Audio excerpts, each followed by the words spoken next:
तेलंगाना में साबिक़ वज़ीर आज़म डॉक्टर मनमोहन सिंह को भारत रत्न अवार्ड देने की तजवीज़ को हुकूमत और अपोजिशन दोनों की हिमायत हासिल हुई। वज़ीर आला रेवंत रेड्डी ने असम्बली इजलास के दौरान ये तजवीज़ पेश की, जिसे BRS के वर्किंग सदर KTR ने फौरी तौर पर कबूल करते हुए हिमायत का ऐलान किया। अपने बयान में KTR ने कहा, मरहूम मनमोहन सिंह कौम के एक अजीम नुमाइंदा थे और BRS इनके लिए भारत रत्न की तजवीज़ की मुकम्मल हिमायत करती है।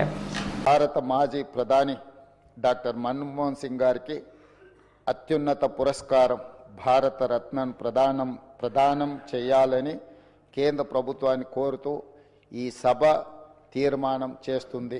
ముఖ్యమంత్రి గారు ప్రవేశపెట్టిన సంతాప తీర్మానానికి పూర్తిగా మా పార్టీ తరపున మద్దతు తెలియజేస్తూ డాక్టర్ మన్మోహన్ సింగ్ గారికి భారతరత్న ఇవ్వాలి అని ఏదైతే వారు ప్రతిపాదన పెట్టారో దానికి కూడా సంపూర్ణంగా మా మద్దతు ప్రకటిస్తూ తప్పకుండా ఈ భారత రత్న అనే పురస్కారానికి గౌరవానికి వారు ఖచ్చితంగా అర్హులనే మాటను కూడా మా పార్టీ కూడా సమర్థిస్తూ వారి ప్రతిపాదనను పూర్తి స్థాయిలో ఏకీభావం తెలియజేస్తా ఉన్నాం అధ్యక్ష.